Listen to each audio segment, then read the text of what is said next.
Hey everybody, welcome. We're going to be breaking down a scene from episode 10 of The Pit after a long time. So let's dive in to The Pit. Jane Doe. Looks like she's in her 20s. Albeit aphasia, right-sided hemiparesis, and facial droop. Hi. Great, so you would have heard the call out go out saying code stroke. So looks like we've got a young patient in her 20s presenting with weakness, inability to speak. So many of you might have heard of this definition or term. It's called a stroke, but what is it exactly? So let's have a look and see what they're going to find in this patient. What's your name? Nod your head if you understand. Receptive and expressive aphasia. No motor strength in the right arm. Open your mouth. Gag reflex present. Okay, so you would have heard probably just say receptive expressive aphasia. Basically, she can't talk, she can't communicate. Weakness as well. She does have a gag reflex, and that's very important. They were testing for that. That's to make sure she can protect her airway. If she aspirates something, she can cough it up just by the gag reflex. So that's one of the main things they're going to check for this patient with a stroke. One thing you might notice is the age of the patient.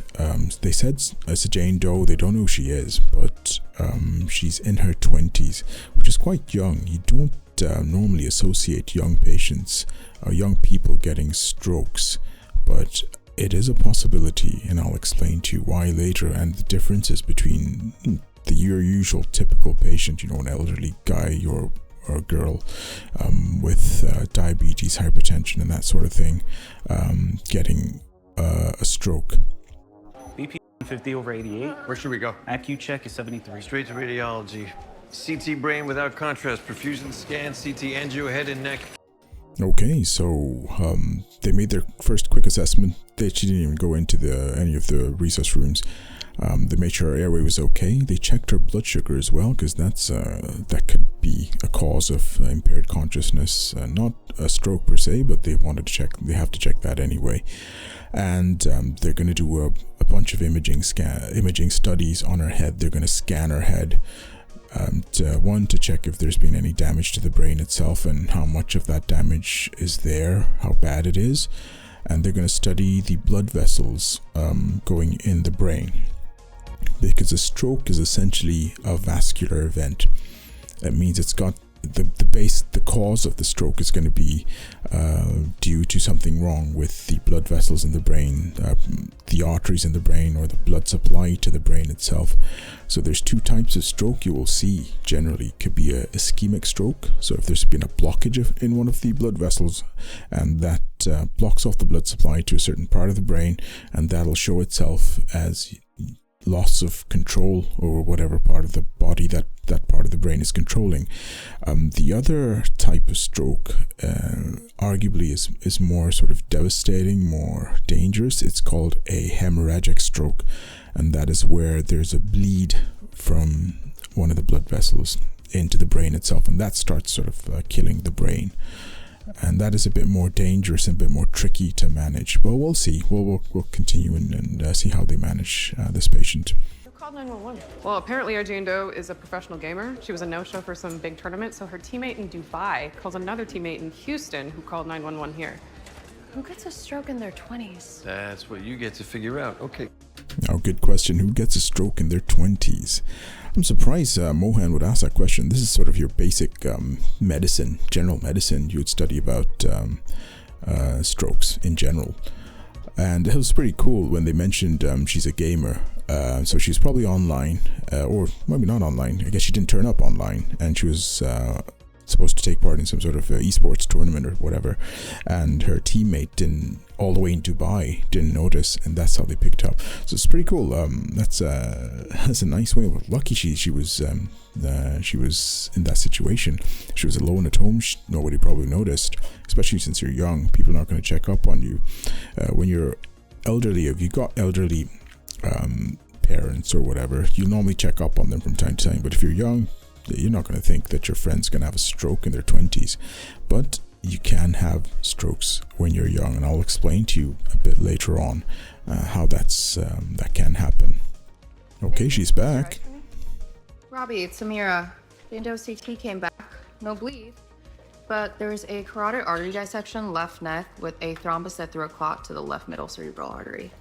Okay, got it. We'll wait. Oh, so that's good, in a way. So they've got her. They got all the imaging done, and they've got a CT scan of her head, and it shows what's called a dissection of one of the blood vessels, one of the arteries supplying the brain. And what is a dissection? Maybe you've heard of it. It sounds pretty scary. Maybe you've heard of an aortic dissection. That is essentially your blood vessels. They're not a pipe. You might think it's just a pipe with sort of one layer and then the inside, which is empty. That's not the case. Your so-called pipe has many layers to it. Tunica, intima, media, adventitia, that's what we call it in anatomical terms. But what happens is sometimes due to any number of causes, some of these layers can come detached from one another. So that's called a dissection. And what happens is then the interior of the blood vessel is distorted, it's changed, it's damaged essentially. And one thing that can happen is this dissection, if there's bleeding into it, it can sort of spread. So it's a spreading dissection. It won't just stay in one place. It'll sort of spread along the length of the blood vessel, and it can be quite dangerous. And in this case, because of this distortion in the blood flow, and because the blood is not flowing normally, it'll tend to clot. So she's got a clot, and so it's a combination of this dissection and the thrombus or the blood clot that's blocked off this blood vessel. This blood vessel is out of action, and so it's not supplying blood into that part of the brain, and that's why she's got a stroke. But of course, the first thing that they're going to check is, does she have a bleed or not?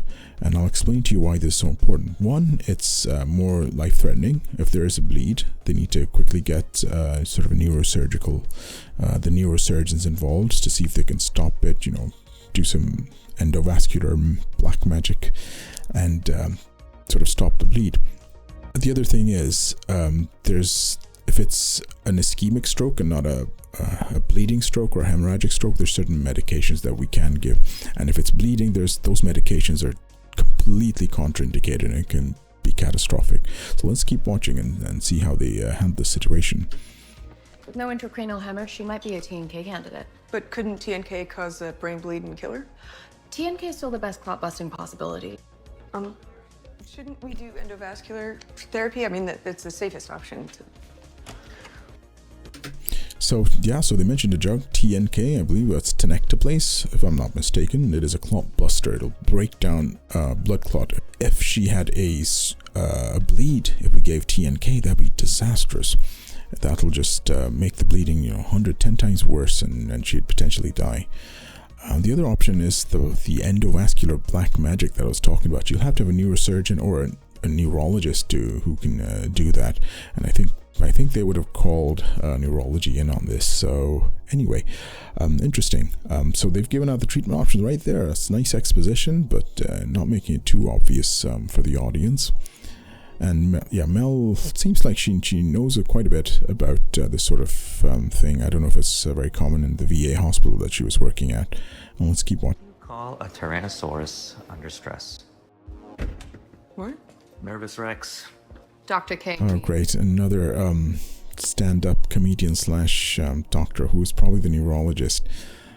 Let's keep watching. Dr. Mehta, one of our esteemed stroke neurologists. How's the patient? NIH 27, no last known wall time.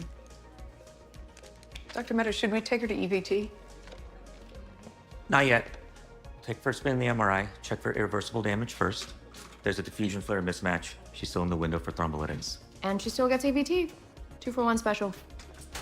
Great, so they're going to do an MRI, which is a more sort of more detailed scan than the CT scan, and they'll see if there's any. Basically, they're going to see if there's any part of the brain that can be saved, and then they can go ahead from there. Essentially, nice.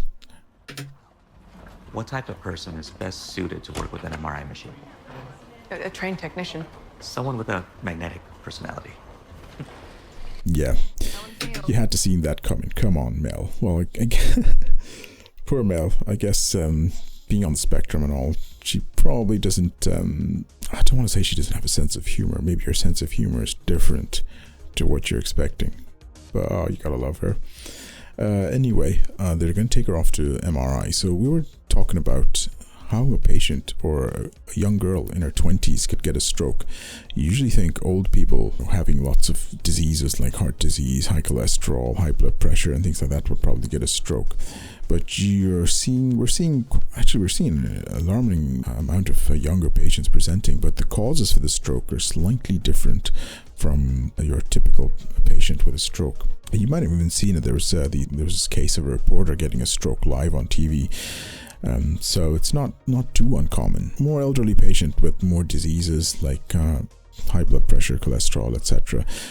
The causes are basically a clot from a cholesterol plaque, etc., or bleed from having uncontrolled high blood pressure, which would be quite catastrophic. And I see that a lot of times. We get a patient who probably hasn't seen his doctor in ages, just on the same dose of his high blood pressure medication. They come in, their pupils are unequal, they're unconscious, and you know what's happening even before you scan them. And sometimes I'm even if they're maintaining their airway, etc., I'd say let's not tube them right away. Let's just get them in the scanner and see what it looks like. And I'd somehow manage to get them in there, keeping their airway safe. And they come back, and the scan shows this huge, sort of massive bleed on the CT scan, and we know it's irreversible. So nothing's gonna change that. The brain is just gone, and we can sort of say we can't do anything more here. We'll call in the family, etc. So those are sort of your typical patients with a stroke. Younger patients, they tend to have a different sort of presentation, and typically it's patients like this who have a dissection. The dissection in the blood vessel, that's common, can be due to some sort of congenital malformations. It could be due to high blood pressure again. Young hypertension is also not that rare. So it's a bit scary. You might think, oh, I'm in my 20s or 30s. Oh, maybe I could get a stroke. Possibly. You get things called AVMs, malformations, sort of blood vessels that are a bit abnormal, been present since birth, but you don't know it until they sort of rupture or bleed, and that can be also quite dangerous. So yeah, you can. The other thing is, if your heart is beating in a funny rhythm, and in young patients that can occur, they can go into something called atrial fibrillation. And that means, some of the chambers in your heart beat really rapidly. And when that happens, there's a tendency of the blood to clot. And these clots can go in from your heart to any part of your body, and they can sort of get blocked in a blood vessel, which is small enough. So one of those is in your brain. And if that happens, you could get a stroke. Now, I hope I'm not scaring anybody out there who's young, but these do happen. It's not that rare. So yes, young people can get strokes. And now you know why. Okay, so they're going to give her the tenecteplase. Fusion flare mismatch means she's less than 4 hours into it. Getting TNK now. Sounds great. Would you mind hanging down here for a bit? I could use your expertise on this. Can't believe you had the nerve to ask. Good one. Okay, keep me posted. What do you call a group of brains who form a thinking group? Think tank? What? No, probably not. Oh, good one. Keep me posted if there are any changes. What's with Dr. Mehta and the jokes? You know why they say laughter is the best medicine? Because it is. True. Laughter releases endorphins. Endorphins help relieve pain. So what? Dr. Mehta thinks that if a joke helps raise spirits and makes people feel better, then he's all for it. It's his special sauce. Do you have a special sauce? I'm pretty data-driven, but I really like to talk to my patients about their lives. Oh, that's true. So do I, actually. Yes, we're all data-driven. And yeah, talking about patients' lives, I do that all the time. Not just to sort of ingratiate myself with them or try to break the ice, but it's genuinely interesting. And it makes... I think I've been in this business so long that the medicine bit is kind of boring. It's just autopilot at this point. I see a situation, I kind of know how to deal with it. It's quite rare that I find a situation where I don't know what to do. It's just a question of, maybe I don't have the right tools, or yeah, anyway. But when I'm doing my job, I try to ask if it's if it's reasonable. I ask about my patients' lives, what they do, etc. Because it's interesting. This is the business where you meet a lot of people, and it pays to be a people person. And it's interesting. It's nice to learn about other people's lives, what they do, especially some of the elderly patients. And we get a lot of elderly folk who are sometimes born in the 1930s, and you think, wow, you were born before the outbreak of the Second World War. You would have seen a lot. So. And it's so nice to hear their stories, the places they've been, what jobs they've been doing, etc. It gives you such a nice view of other people's lives that you don't get from other, just watching movies or documentaries. But yeah, so that's right. Yeah, it's secret. That's a special sauce, I guess, and I share that with Mohan. But yeah, everybody has their own special sauce. She's waking up. Good. Looks like the TNK is working. Okay. Are you trying to say okay? The thrombolytics are working. Oh, nice. I was getting ready to take her up when she developed angioedema and her stats dropped. Oh. Swollen lips, swollen tongue. Vera, this is a side effect of the medication we gave you.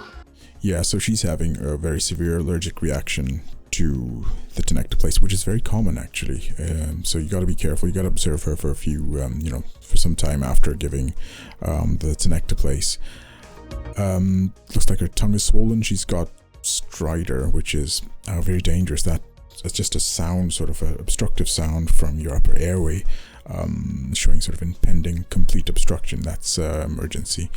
Whether she's in what we call anaphylaxis remains to be seen. I need to see what her blood pressure is doing like. But yeah, she's having a severe allergic reaction, and they got to deal with it really quickly. My concerns will be her airway at the moment, but come on, we'll watch. Her up with high flow nasal. It's anaphylaxis, get Robbie. Angioedema is not always anaphylaxis. I know, but it can progress to it and cause an obstruction. If it's just angioedema, I can reverse the swelling fast with IVF. Good. So yeah, so as I was mentioning, it could be just a severe allergic reaction causing angioedema. That sort of swelling that you're seeing. That's what Mel was talking about. But they've started on some high flow nasal oxygen. So you see that sort of tubing going into her nose. That's called high flow nasal oxygen.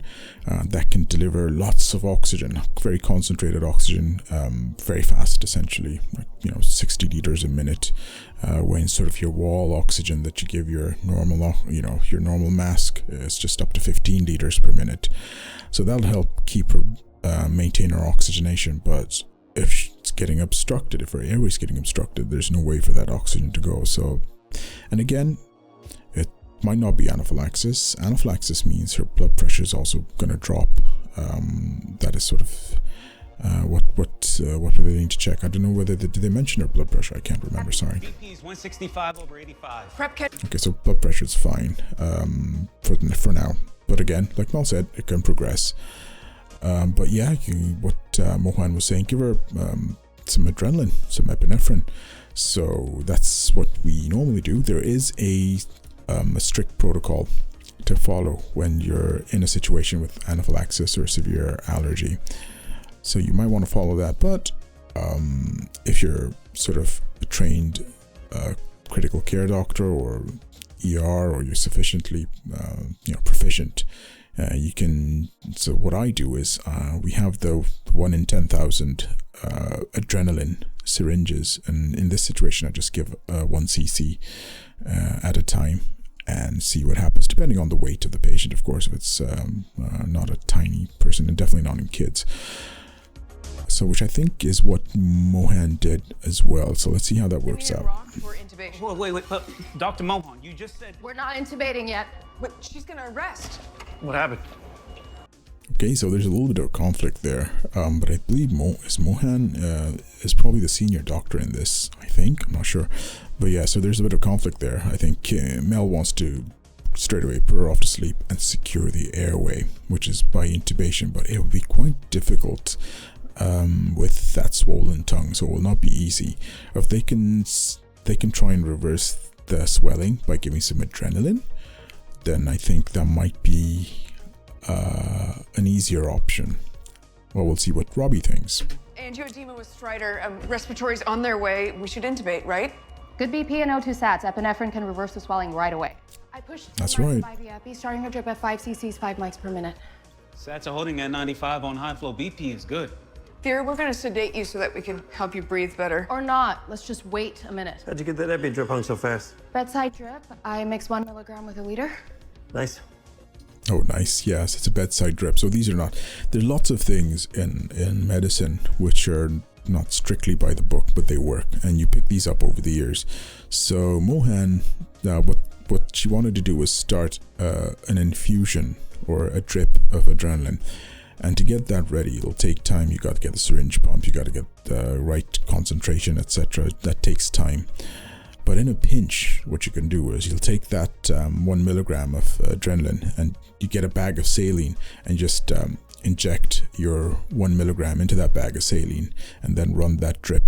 You don't have to run it fast, you don't have to run it slow, but you run it according to effect. So you start it at a certain drip rate.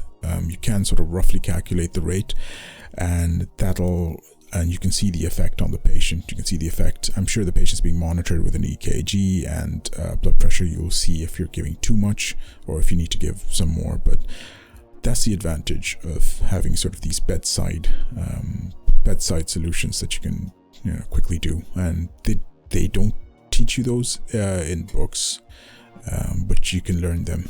Those are sort of handed down from generation to generation. Unfortunately, a lot of those things are being left out because of defensive medicine, and if things do go wrong, you're expected to justify why you did that, and you can't say, oh, this was taught to me by Dr. So-and-so 20 odd years ago, that's why I'm doing it. No, you'll have to justify it. Is it in the protocols? Is it in the guidelines, etc.? Unfortunately, it's become very rigid, and medicine is losing that aspect of being an art.